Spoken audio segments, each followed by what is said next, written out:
ಜಮ್ಮು ಗಡಿ ಬಳಿ Pak launch pad ಅನ್ನ ಧ್ವಂಸ ಮಾಡಲಾಗಿದೆ. ಭಾರತೀಯ ಸೇನಾಪಡೆ ಭರ್ಜರಿ ಕಾರ್ಯಾಚರಣೆಯನ್ನ ಮಾಡಿರುವಂತದ್ದು. ಪಾಕ್ನ ಲಾಂಚ್ ಪ್ಯಾಡ್ ಹೊಡೆದುಳಿಸಿರುವಂತದ್ದು ಸೇನೆ. ಇವು ತುಂಬಾ ಇಂಪಾರ್ಟೆಂಟ್ ಲಾಂಚ್ ಪ್ಯಾಡ್ಗಳು, ಏರ್ ಬೇಸ್ಗಳು. ಯಾಕೆ ಅಂದ್ರೆ ಈ ಒಂದು ಡ್ರೋನ್ಗಳಾಗಿರ್ಬೋದು, ಕ್ಷಿಪಣಿಗಳಾಗಿರ್ಬೋದು, ಆ ಒಂದು ಏರ್ ಜೆಟ್ಸ್ ಏನಿದಾವೆ, ಏರ್ ಕ್ರಾಫ್ಟ್ಗಳು, ಅವು ಹಾರಾಡ್ತವಲ್ಲ ಇಲ್ಲಿಂದಾನೆ, ಈ ಬೇಸ್ಗಳಿಂದಾನೆ, ಲಾಂಚ್ ಪ್ಯಾಡ್ಗಳಿಂದಾನೆ ಅವನ್ನೇ ಧ್ವಂಸ ಮಾಡಲಾಗಿದೆ. 4 ಏರ್ ಬೇಸ್ಗಳನ್ನ ಧ್ವಂಸ ಮಾಡಿರುವಂಥದ್ದು ಭಾರತ. ತಕ್ಕ ಪ್ರತ್ಯುತ್ತರ ಅಂದ್ರೆ ಇದು ಪಾಕಿಸ್ತಾನ ಯಾಕೀಗ ಸ್ಪೆಷಲಿ ಅಲ್ಲಿ ನ್ಯಾಷನಲ್ ಕಮಾಂಡೋ ಅಥಾರಿಟಿ ಸಭೆಯನ್ನ ಕರೆದಿದ್ದಾರೆ ನ್ಯೂಕ್ಲಿಯರ್ ವಿಚಾರಕ್ಕೆ ಸಂಬಂಧಪಟ್ಟಂತೆ ಅಂದ್ರೆ ಅವರು ಫ್ಲೈ ಮಾಡ್ಲಿಕ್ಕೆ ಆಗ್ತಾ ಇಲ್ಲ, ಆಪರೇಟ್ ಮಾಡ್ಲಿಕ್ಕೆ ಆಗ್ತಾ ಇಲ್ಲ. ಏರ್ ಬೇಸ್ಗಳು ಕಂಪ್ಲೀಟ್ ಆಗಿ ಧ್ವಂಸ ಆಗಿರುವಂತ ಕಾರಣಕ್ಕೋಸ್ಕರ ಸೊ ಅದನ್ನೇ ಟಾರ್ಗೆಟ್ ಮಾಡಲಾಯಿತು. ಇದರ ಮುಖಾಂತರ ಅವರ ಬೆನ್ನು ಮೂಳೆಯನ್ನೇ ಮುರಿಯುವಂತ ಕೆಲಸವನ್ನ ಮಾಡಿದೆ. ಎಲ್ಲಿಂದ ಆಪರೇಟ್ ಮಾಡ್ತಾ ಇದ್ರು ಆ ಆಪರೇಷನ್ ಆಗ್ತಾ ಇದ್ದಂತ ಜಾಗಗಳನ್ನೇ, ಆ ಮೂಲವನ್ನೇ ಹುಡುಕಿ ಹೊಡೆಯುವಂತ ಕೆಲಸವನ್ನ ಭಾರತ ಮಾಡ್ತಾ ಇದೆ. ಇನ್ನು ಪಾಕಿಸ್ತಾನದ 4 ಏರ್ ಬೇಸ್ಗಳು ಪೀಸ್ ಆಗಿದ್ದಾವೆ. 4 ಏರ್ ಬೇಸ್ಗಳನ್ನ ಧ್ವಂಸ ಮಾಡಿರುವಂತದ್ದು ಭಾರತ. ರಾವಲ್ಪಿಂಡಿಯ ನೂರ್ ಖಾನ್ ಏರ್ ಬೇಸ್ ಉಡೀಸ್ ಆಗಿದೆ. ಶೋರ್ಕೋಟ್ನ PAF ರಫಿಕ್ ಏರ್ ಬೇಸ್ ಅನ್ನ ಉಡೀಸ್ ಮಾಡಲಾಗಿದೆ. ಚಕ್ವಾಲ್ನ PAF ಮುರಿದ್ ಏರ್ ಬೇಸ್ ಅನ್ನ ಕೂಡ ಧ್ವಂಸ ಮಾಡಲಾಗಿರುವಂಥದ್ದು. ನಾನು ಹೇಳ್ತಾ ಇದ್ನಲ್ಲ ಯಾವ ಕಾರಣಕ್ಕೋಸ್ಕರ ಇದು ಇಂಪಾರ್ಟೆಂಟ್. ಈ ಏರ್ ಬೇಸ್ಗಳನ್ನು ಧ್ವಂಸ ಮಾಡುವ ಮುಖಾಂತರ ಯಾವ ರೀತಿಯ ಪಾಠವನ್ನು ಕಲಿಸಲಾಗ್ತಾ ಇದೆ ಅಂದರೆ, ಈ ಒಂದು ಏನು ವಾರ್ ರೀತಿಯಾದಂಥ ಸಿಚುವೇಶನ್ ಇದೆ, ಇದು ನಡೀತಾ ಇರುವಂಥದ್ದೇ ಏರ್ ಫೋರ್ಸ್ಗಳ ಮುಖಾಂತರ. ಏರ್ ಫೋರ್ಸ್ ಮುಖಾಂತರನೇ ಅಟ್ಯಾಕನ್ನು ಮಾಡಲಾಗ್ತಾ ಇರುವಂಥ ಹಿನ್ನೆಲೆಯಲ್ಲೇ ನಿಮ್ಗೆ ಬೇಕಾಗಿರುವಂಥ ರನ್ವೇಗಳು, ಆ ಲಾಂಚ್ ಪ್ಯಾಡ್ಗಳು ಬೇಕಾಗುತ್ತೆ, ಆ ಏರ್ ಬೇಸ್ಗಳು ಬೇಕಾಗುತ್ತೆ. ಅದನ್ನೇ ಉಡಿಸ್ ಮಾಡಿಬಿಟ್ರೆ ಎಲ್ಲಿಂದ ಲಾಂಚ್ ಮಾಡ್ತಾರೆ? ಈಗ ಯಾವ ರೀತಿಯ ಅಟ್ಯಾಕ್ ಮಾಡ್ಲಿಕ್ಕಾಗುತ್ತೆ? ಸೊ ಹೀಗಾಗಿ ಭಾರತ ಎಂಥ ಜಾಣ ಹೆಜ್ಜೆಗಳನ್ನು ಇಟ್ಟಿದೆ ನೋಡಿ. ಕ್ಲೀನಾಗಿ ಪ್ಲಾನ್ ಮಾಡಿಕೊಂಡು ಆ ಏರ್ ಬೇಸ್ಗಳನ್ನು ಧ್ವಂಸಗೊಳಿಸಲಾಗ್ತಾ ಇದೆ.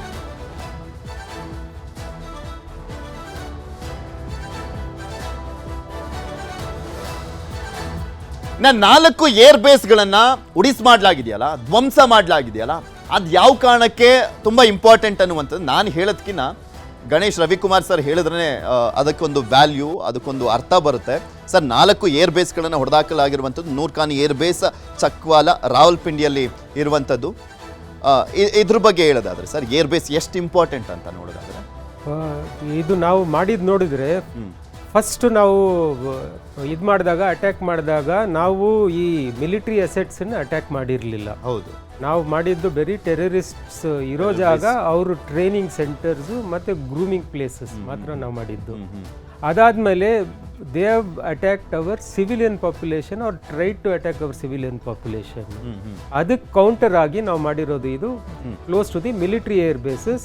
They are all airfields. ನಾವು ಈ ಕಡೆ ಹೇಳಿದ್ವಲ್ವ, ಪಠಾನ್ಕೋಟು ಮತ್ತು ಆದಂಪುರು, ಹಲ್ವಾರ ಅಂಥದ್ದು ದೊಡ್ಡದು. ರಾವಲ್ಪಿಂಡಿ ಹತ್ರ ಇರೋದು there military head quarters is there where the general sits. ಇನ್ನೊಂದು Islamabad is the centre for the government and close to that is the next air field. ಅದಕ್ಕೋಸ್ಕರ ಈ 2 ಬೇಸನ್ನ ಟಾರ್ಗೆಟ್ ಮಾಡಿರೋದು. ಮಿಕ್ಕಿದ 2 base they are bigger in. 4 air base ಹೇಳ್ಬಿಡ್ತೀನಿ sir. Noor Khan air base ಬಗ್ಗೆ ಹೇಳ್ತಾ ಇದ್ದಾರೆ, ರಾವಲ್ಪಿಂಡಿಯಲ್ಲಿ ಇರುವಂಥದ್ದು. ಇನ್ನು PAF Rafiqui air base Shorkot ಪಂಜಾಬ್ನಲ್ಲಿ ಇರುವಂಥದ್ದು. ಇನ್ನು PAF ಮುರಿದಾಬಾದ್ ಏರ್ ಬೇಸ್, ಅದು ಮುರಿದ್ ಏರ್ ಬೇಸು ಚಕ್ವಾಲ್ ಪಂಜಾಬ್ನಲ್ಲಿ ಇರುವಂಥದ್ದು, ಅಂದರೆ ಪಾಕ್ನಲ್ಲಿರುವಂಥ ಪಂಜಾಬ್. ಇನ್ನು 4ನೇದು ರಹೀಮ್ ಯಾರ್ ಏರ್ ಬೇಸು, ಅದು ಕೂಡ ಪಂಜಾಬ್ನಲ್ಲಿ ಇರುವಂಥದ್ದು. ಮೇನ್ಲಿ ಪಂಜಾಬ್ನಲ್ಲೇ ಒಂದು 3 ಏರ್ ಬೇಸ್ಗಳಿದಾವೆ ಮತ್ತು ಒಂದ್ ಕಡೆ ರಾವಲ್ಪಿಂಡಿಯಲ್ಲಿರುವಂಥದ್ದು. ರಾವಲ್ಪಿಂಡಿದು ಹೇಳಿದೆ ನಾನು, ಆರ್ಮಿ ಜನರಲ್ ಉಳ್ಕೊಳ್ಳೋ ಜಾಗ ಅದು. ಇದು ಇಸ್ಲಾಮಾಬಾದ್ ಹತ್ರ ಇರೋದು ಇದು PAF ಏರ್ ಫೀಲ್ಡ್. ಮಿಕ್ಕಿದ 2 ನೋಡಿದ್ರೆ ಅದು ನಮ್ಮ ಬಾರ್ಡರ್ಗೆ ಹತ್ರ ಇದೆ, ಮತ್ತೆ ದೊಡ್ಡ ಬೇಸ್ ಬೇರೆ.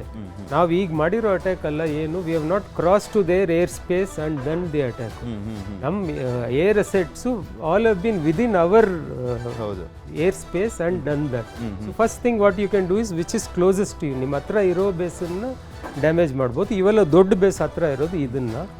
ಬಟ್ ನಮ್ಮ ಹತ್ರ ಇರೋ ಕೇಪಬಿಲಿಟಿಯಲ್ಲಿ ಇನ್ನು ಮುಂದೆ ಇರೋದನ್ನು ಟಾರ್ಗೆಟ್. ನಾವು ಸ್ಪೆಷಲಿ ಯಾಕೆ ಈ ತುಂಬಾ ಹತ್ರ ಇರುವಂಥದ್ದನ್ನೇ ಟಾರ್ಗೆಟ್ ಮಾಡಿದ್ದಾರೆ ಅಂದರೆ, ಈಗ ನಮ್ಮ ಕೇಪಬಿಲಿಟಿ, ನಮ್ಮಲ್ಲಿರುವಂಥ S-400 ನೀವು ಆವಾಗಲೇ ಕೂಡ ಹೇಳ್ತಾ ಇದ್ರಿ, ನಾವೀಗ ಆಲ್ರೆಡಿ ಸಾಕಷ್ಟು ಬಾರಿ ಹೇಳಿದ್ವಿ, 40 to 400 ಕಿಲೋಮೀಟರ್ಸ್ವರೆಗೂ ಆ ರೇಂಜನ್ನು ಪತ್ತೆ ಹಚ್ಬೋದು, ಬರುವಂಥ ಕ್ಷಿಪಣಿಗಳನ್ನು ಹೊಡೆದುಳಿಸ್ಬೋದು.